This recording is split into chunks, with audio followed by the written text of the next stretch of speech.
On a winter night in Aomori, Japan, two young men pull off a heist at a nuclear facility. Their mission is to retrieve a device called the PTS-01. The inside man, who was pretending to help transport the device, inside sprays the floor with red paint before making a beeline with the device. The getaway driver uses a grenade to destroy the facility gate and break in with a police van. The getaway driver bursts out of the van in a snowmobile, maneuvering past all security personnel before stopping to pick up his accomplice, who got out the building by showing the workers in the guard room that he was willing to blow up the device. They put the device into a bag before fleeing on the snowmobile, dodging all security and disappearing into the snowy fog. 6 months later, the two young men, 9 and 12, enroll at a school and pretend to be students. On the way there, 12 complains about the heat, but becomes excited when he smells chlorine as it means there is a pool nearby. As he rushes to the pool, he sees some students bullying a girl named Lisa by urging her to jump in the pool with her clothes on.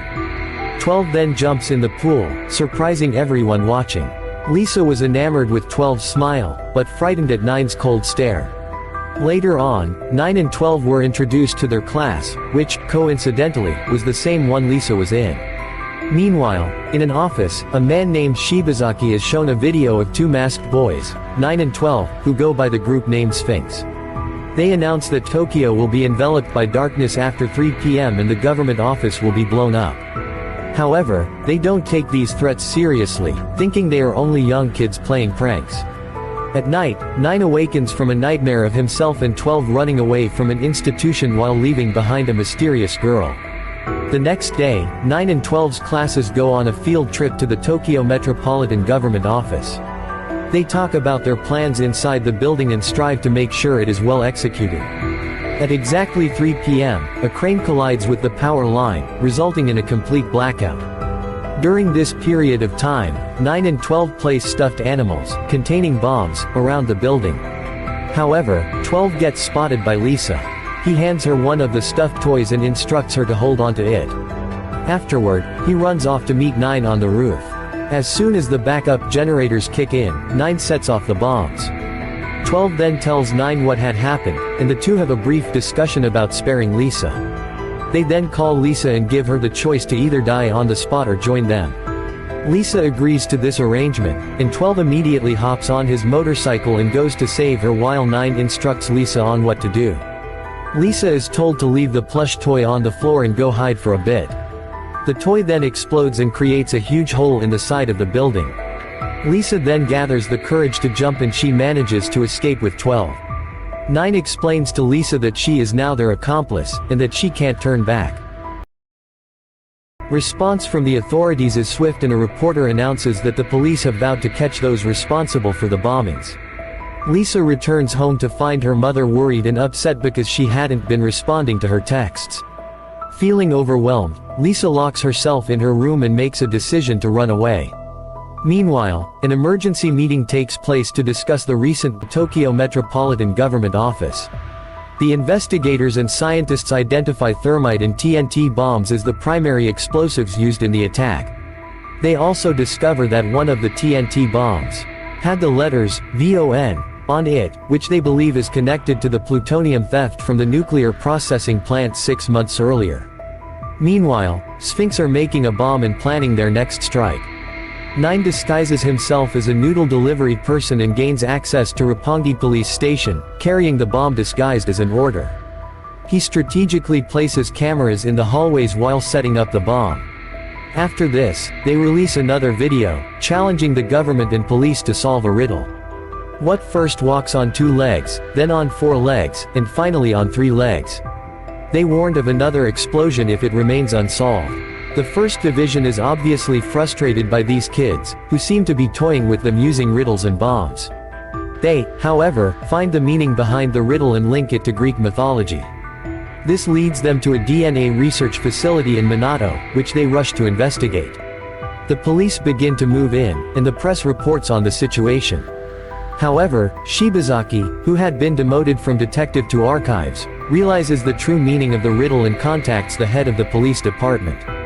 Unfortunately, before he can fully reveal the riddle's solution in the bomb's location, the bomb detonates, destroying Roppongi police station. In the aftermath of the incident, the head of the police department requests that Shibazaki return to his former role as a detective. The police hold a meeting to discuss the bombing incident at Roppongi. They review the security camera footage, which confirms that the culprits are challenging the police. After the meeting, the head of police, Kurohashi, and Shibazaki meet in the park. Kurohashi tells him that they have identified one of the individuals involved in the theft of plutonium from Aomari. Kurohashi then hands Shibazaki a sketch of 9, as the original picture was mysteriously deleted. Shibazaki returns to the police station to interrogate the man, Kawai, who operated the crane that caused the blackout before the bombing. At first, Kawai explains he was tired from working overtime and that is why that happened. Eventually, he confesses that he received an email instructing him to cut the power line and make it look like an accident, with the promise of a 2 million yen payment. Shibazaki discusses the situation with his fellow officers and concludes that the culprits are intentionally leaving behind clues. At that moment, a police officer informed them that the third video from Sphinx has been uploaded online. The video presents another riddle: what building stands beside the house of the god who solved the riddle? They threatened another explosion if the riddle was unsolved. Shibazaki immediately takes the lead in solving the riddle with the assistance of other detectives. The next day, the police force discusses their next course of action. 9 stands on a rooftop, having a flashback to a past event where he and 12 were at an institution. The memory of one of the children being consumed in an explosion snaps 9 out of thoughts. Later that day, Shibazaki conducts a livestream where he reveals the solution to the riddle. The police force immediately moves to the location of the bomb and successfully disarm it. During the stream, Shibazaki threatens to personally take them down if they refuse to stop their actions. After the successful operation, one of the detectives asks Kurohashi what led to Shibazaki's demotion. Kurohashi explains that he was demoted for investigating and accusing a powerful politician of murdering his friend. Later on, the police force continue their investigation of Sphinx, but nothing of substance comes up.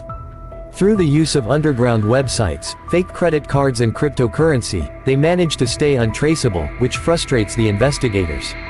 Meanwhile, Shibazaki goes to Aomori to conduct his own investigation.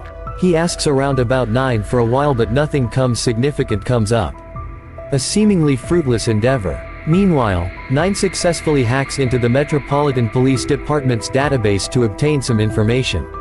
Soon after, Sphinx release another video to the internet. Whose name would you carve upon the entrance to the place where the king who solved the riddle received a spooky prophecy? They warn that the bomb will go off if cheating is involved, and Shibazaki rushes to the police HQ to decipher the riddle. Time begins to run out though, but news comes to the police that they found the hideout of the suspected bombers. They begin to mobilize but Shibazaki stays back to solve the riddle. Meanwhile, 12 tracks down Lisa who had run away and advises her to go back home. However, she gets angry and asks him to leave her alone. She vents about not having a home and feeling helpless, and then runs away. Soon after, Lisa is confronted by the cops, but 12 arrives on his motorbike and rescues her. At that moment, the police infiltrate the suspected hideout but find only a laptop and no sign of the bomb. Despite Shibazaki solving the password, which happens to be his surname, the timer continues counting down, and the bomb detonates. This bomb, however, took the form of leaked investigation reports about the bombings. The game reveals to Shibazaki that the timer didn't stop because the police cheated by going after the bomb instead of playing by the riddle's rules. 12 and Lisa successfully reach the hideout, but 9 disapproves of her being there and turns her away. The events of the past few days take a toll on her and she ends up collapsing. Lisa wakes up the next day and overhears the boys discussing whether to let her stay. Suddenly, a bunch of phones start ringing and 12 rushes to the scene. He sorts out the issue and explains that one of the phones was rigged to blow up their building. Lisa then collapses upon hearing this. Once she comes to, she has a bath but overhears 9 saying he wants her gone as soon as she feels better. Later that day, the police hold a conference and discuss bolstering their efforts, and 9 and 12 go out to plant a bomb. Sphinx release a video soon after and send another riddle. An angel was sentenced to Fez 5,889 as punishment for planting a grapevine. Where was the sentence carried out? As usual, there would be an explosion if the riddle was unsolved. Fortunately, Shibazaki quickly deduces that the bomb is on a passenger train based on clues from the riddle and also finds a connection between all the bombings. He reveals that each of the owners or executives had something in common, a correctional facility for children. As the day progresses, there are no reports of the bomb being located. 9 and 12 plan to deactivate it using a cell phone but are unable to do so because cell phone reception is disrupted in the area. 9 thinks they are being sabotaged, and decides to extract the bomb manually. Meanwhile, Shibazaki is frustrated that the First Division isn't doing anything about the bomb. The police chief informs Shibazaki that higher-ranking agents have prohibited them from doing anything about it. While attempting to locate the train, 9's computer is hacked and he begins to have flashbacks, but realizes he might know the hacker. He uses another computer to find the train's location and rushes to the station. 9 locates the train and throws a smoke bomb to evacuate passengers before the bomb goes off. However, the bomb detonates as 9 enters the train. 9 survives the explosion and pulls a little girl out of the wreckage. At that moment, he receives a text message saying, "I found you." The culprit is a mysterious woman named 5, who is part of the reason the police were unable to stop the bomb. Later on, the police chief announces the involvement of the FBI's counter-terrorism division in the investigation of the bombings, and says their requests are to be given priority. Meanwhile, 9 and 12 are discussing how to combat 5. Lisa tries to offer help, but she's quickly shut down as 9 knows she doesn't have what it takes to blow things up or kill people. Meanwhile, Kurohashi tells Shibazaki about his meeting with the FBI agents, including 5, who is described as a researcher from an American organization called the Nuclear Emergency Support Team. This group is interested in the case because they linked Sphinx to the plutonium theft in Aomori a while ago. Later on, 5 acts as Sphinx and sends a riddle to the public through a text message. The riddle can only be deciphered using a Caesar cipher. 9 and 12 find the answer, which leads to coordinates pointing to Haneda Airport's International Terminal, one of the locations they targeted. Although they know it's a trap, the duo still decide to go stop the bomb. Shibazaki and other agents also uncover the riddle and make plans to head to the airport. However, orders come in informing the agents that they are to be on standby. This doesn't sit well with Shibazaki, who already had doubts on whether it was Sphinx who sent out the message. He and his fellow officers disobey orders and decide to go stop the bomb anyways, and 12 convinces 9 to bring Lisa on their mission. 9 instructs her to take the train while they drove there directly. Meanwhile, 5 is hard at work dishing out orders to track Sphinx. She spots them on the surveillance cameras and shows them the airport is a chessboard on one of the screens. If they can win, they find the bomb. They decide to go along with 5's crazy game and split up. At this moment, Shibazaki and his crew arrive at the airport. He spots the messages on the screen, and deduces that a chess game is being played at the airport. As they approach the bomb's location, 12 comes up with a plan. He asks Lisa to create a distraction, and although hesitant, she decides to do it. She sets off flares in the bathroom that trigger a fire alarm. This causes some confusion and panic in the airport, and 5 directs her team to sort the issue. However, she spots Lisa bumbling through the airport on one of the surveillance monitors. This is suspicious to her and she has someone go look into it. However, she noticed that the footage she was watching was 5 minutes behind, the work of 12. She immediately heads out to find them but is confronted by 9 at gunpoint. He demands to know why she is interfering with their plans. 5, seeming calm, expresses her desire to settle a score with 9. She soon reveals that Lisa is being held captive at the location of the bomb. Almost immediately, the airport police arrive and open fire at 9, forcing him to retreat.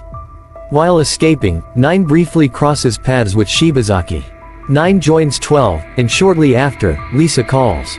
She reveals that she is aboard a plane carrying a bomb, and that the plane is heading towards their location, a terminal filled with people. Realizing there is a way to save both Lisa and the passengers, 9 contacts Shibazaki and convinces him that the bomb does not belong to Sphinx. He then instructs him to infiltrate the control tower and take control of the autopilot system. 9 and 12 give Lisa instructions and then rescue her from the plane, while Shibazaki enters the control room and then commands one of the operators at gunpoint to divert the plane from the terminal. 5 is obviously irritated at this and lets Shibazaki know that his actions will be met with repercussions. The plane soon explodes and no one is hurt, but 5 managed to get a hold of Lisa's school ID. She will not be getting away easily next time. Shibazaki and his cohorts who went disobeyed orders are now facing disciplinary actions. Shibazaki takes the blame, hoping to spare them from punishment. However, he is given an indefinite suspension and has to turn in his badge, while the others are only suspended for 3 months.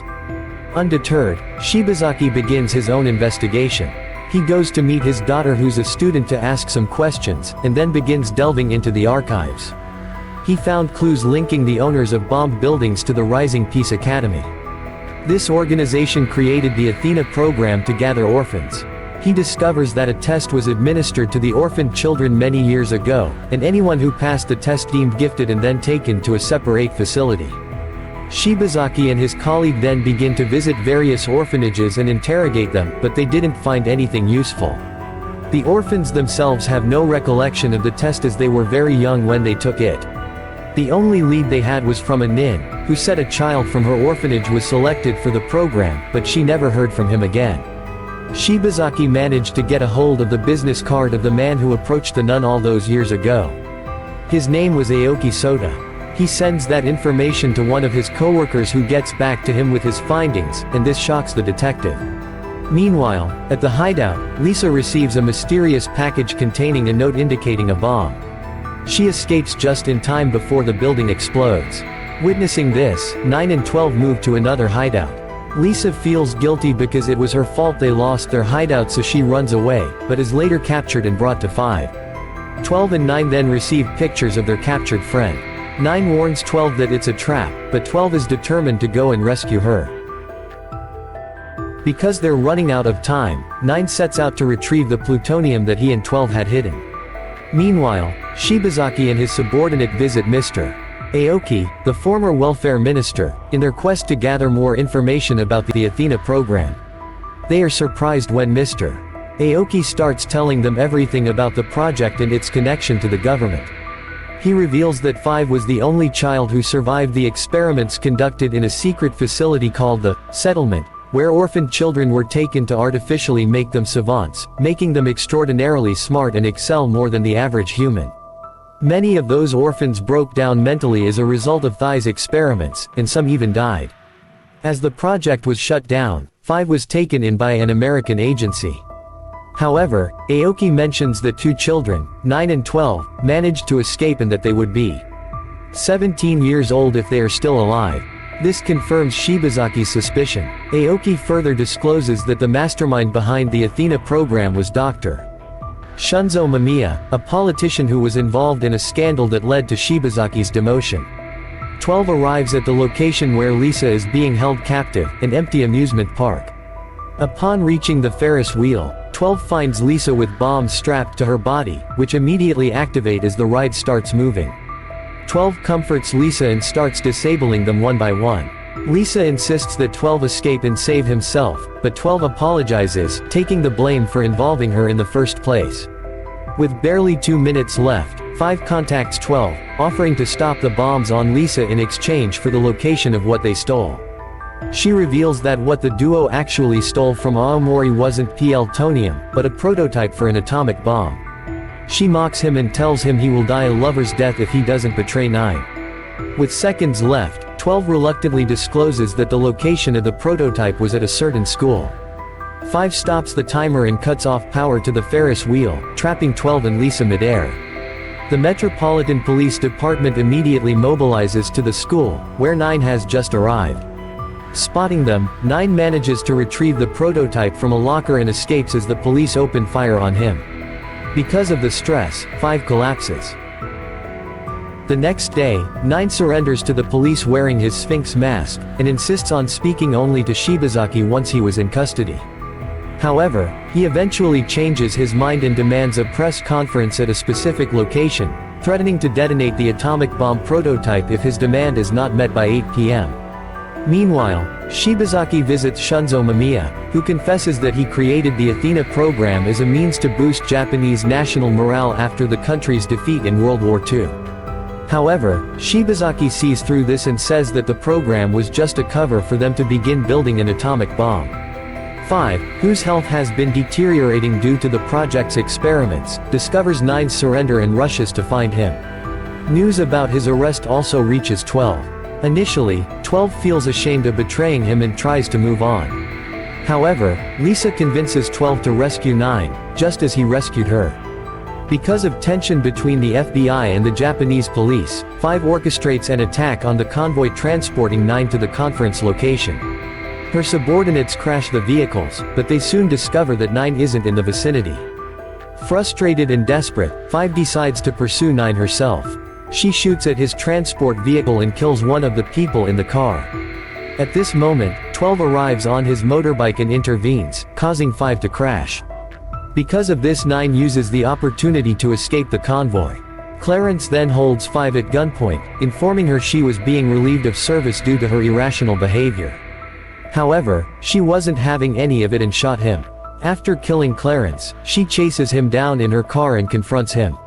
She confesses her long-held desire to surpass him, even though she never could, and pleads with him to live on her behalf. She then kisses him and proceeds to commit suicide by igniting the spilled gasoline from her car. 9 takes control of the Japanese airwaves with a pre-recorded message, revealing that since the original plans for the press conference have been disrupted, the countdown for the atomic bomb's detonation has begun. Unmasking himself, 9 bids farewell to the civilians, declaring this to be Sphinx's final message.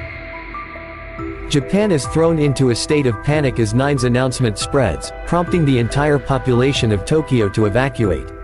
Lisa discovers 12, who is severely injured, and greets her before collapsing. Shibazaki, noticing that Sphinx had never caused casualties in their attacks, suspects that the atomic bomb is merely a symbolic message. He contacts his daughter to ask about the possibility of an atomic bomb exploding without causing harm.